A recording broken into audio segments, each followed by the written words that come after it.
민족 최대의 명절을 맞아 이러한 공고를 드린 것에 대해 송구스럽게 생각하나 무증상, 잠복 감염 등으로 인한 감염 전파 위험성을 고려한 불가피한 공고.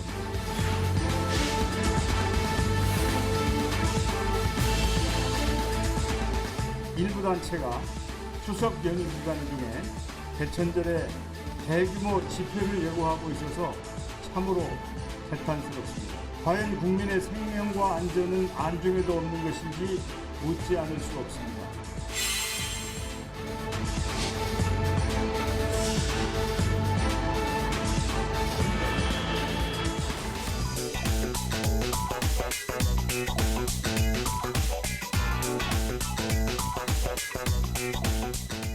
네, 코로나19 확산세가 잠시 주춤하는 사이 개천절 대규모 집회가 예고돼 또 한 번 집단 감염에 대한 우려를 낳고 있습니다. 코로나19 그리고 전공의 업무 복귀 상황 등을 짚어봅니다. 김성환 시사평론가, 양지열 변호사 나오셨습니다. 안녕하십니까? 안녕하세요.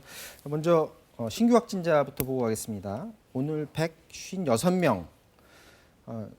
어제보다 조금 늘어난 것 같아 계속 100명대입니다. 근데 이런 추세가 조금 더 유지되면 거리두기 좀 완화될 가능성도 있나요? 어떻습니까? 네.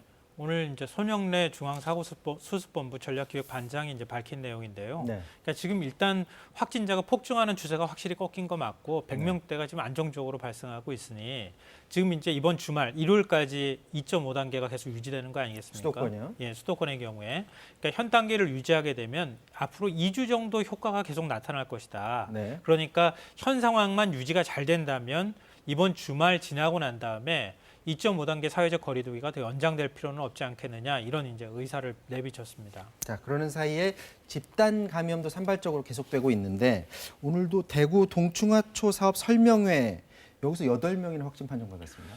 대구 동충하초 설명회는 이미 한참 전부터 그 확진자가 발생하기 시작했는데요. 집단 감염이 계속 이어지고 있습니다. 그러니까 창녕, 함안 그리고 지금 경남 지역뿐만 아니라 충남, 충북까지 지금 확진자가 발생하고 있고요. 네. 전체 확진자 수가 26명이나 됩니다. 근데 접촉자가 27명인데 26명이 지금 확진 판정을 받았으니까 얼마나 밀접 접촉이 이루어졌는지 확인할 수 있고요.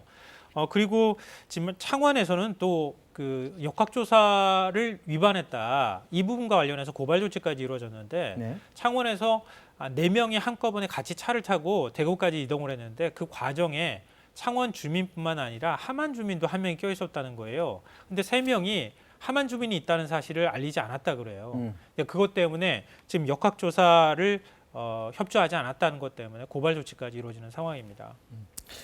자, 산발적 집단 감염도 그렇고 지난번에 그 광복절 집회 때 대규모 집단 감염 때문에 지금 이 상황이 벌어진 건데 개천절 대규모 집회가 예고됐다. 근데 서울에서만 신고된 게 70건이 넘는다고요? 네. 진짜로 이렇게 많아요?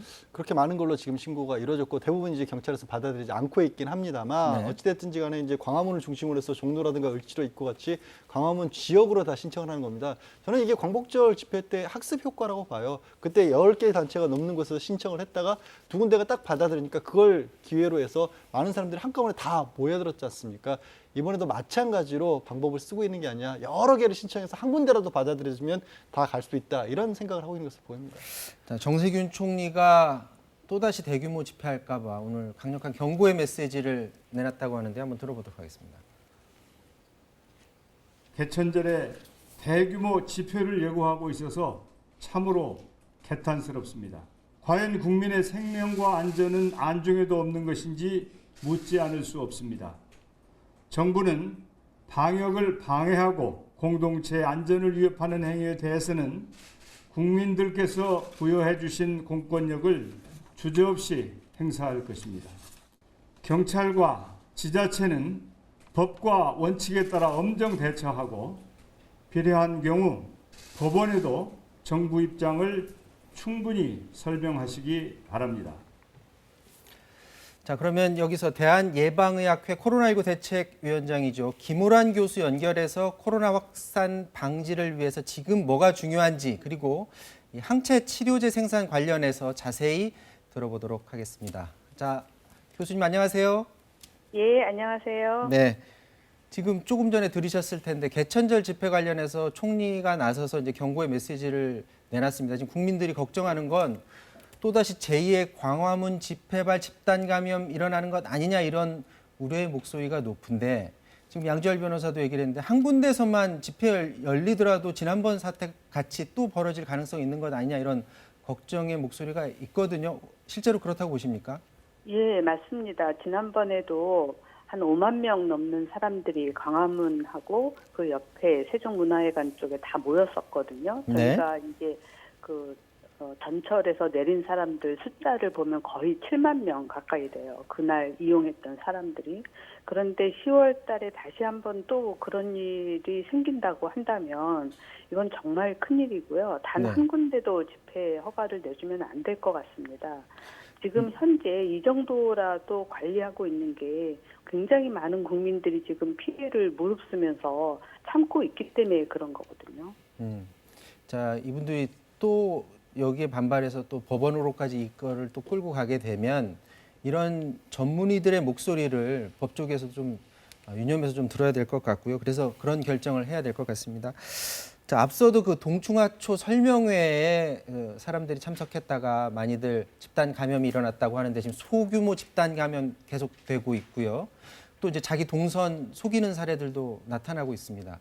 지금 목표는 정부에서 이제 100명 아래로 빨리 떨어뜨려야 된다고들 생각을 하고 있는데 이런 게 계속 반복되면 이 100명 아래로 내려가는 게 불가능할 수도 있지 않은가 이런 걱정이 되는데 어떻습니까?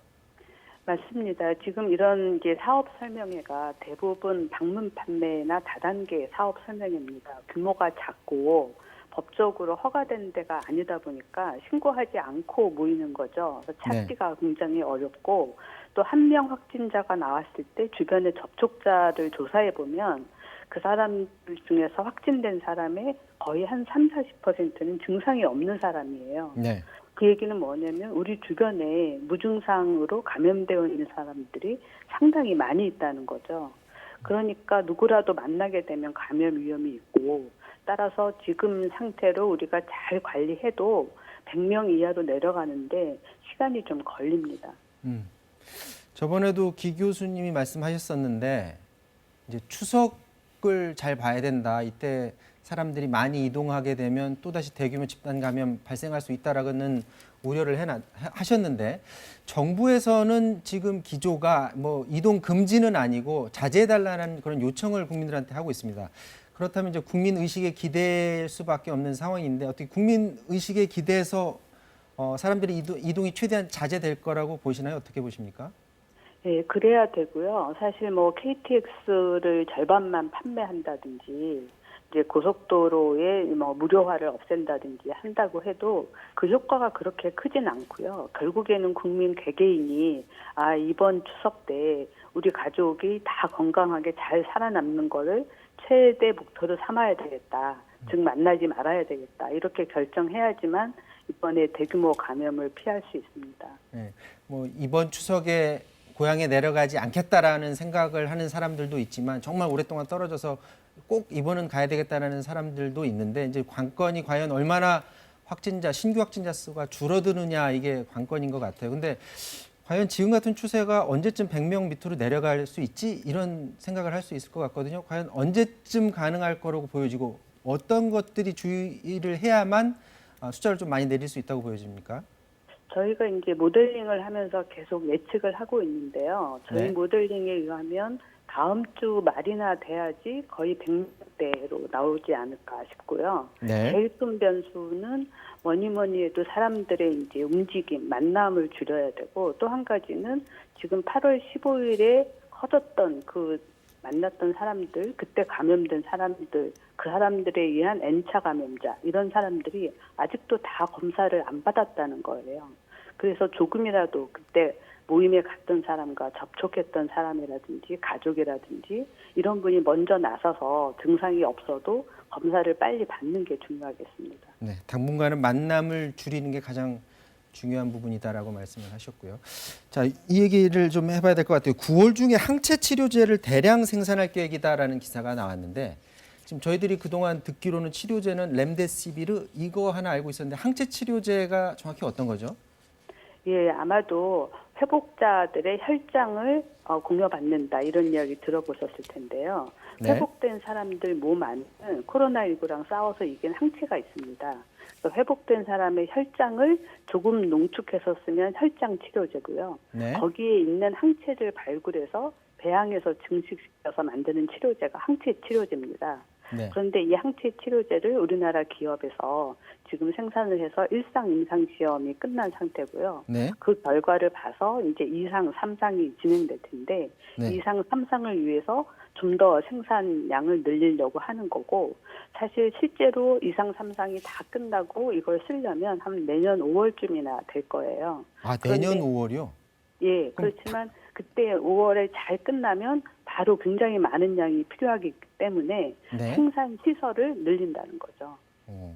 그 전에라도 사실은 뭐 백신이 개발될 수도 있다라는 전망도 나오는데 오히려 치료제가 항체 치료제가 더 늦게 나올 가능성도 있네요. 그러면 이제 아무래도 백신 같은 경우는 기존에 해왔던 여러 가지 플랫폼을 가지고 있었으니까 네. 거기다가 이 코로나19 바이러스에 유전자를 넣어서 만드는 기존에 해왔던 방법 그대로 생산하면 되니까 조금 더 빠를 수 있는데 네. 사실 치료제는 아주 잘 우리가 그 질병에 대해서 알아야지만 정확한 목표 타겟을 잡아가지고 치료제를 만들 수 있거든요. 그래서 사실은 치료제 만드는 게 시간이 더 걸리는 일입니다.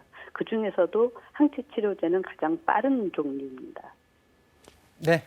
기 교수님 오늘은 여기서 마쳐야 될 것 같습니다. 말씀 고맙습니다. 예, 감사합니다. 네, 지금까지 김호란 국립암센터 교수와 말씀 나눴습니다.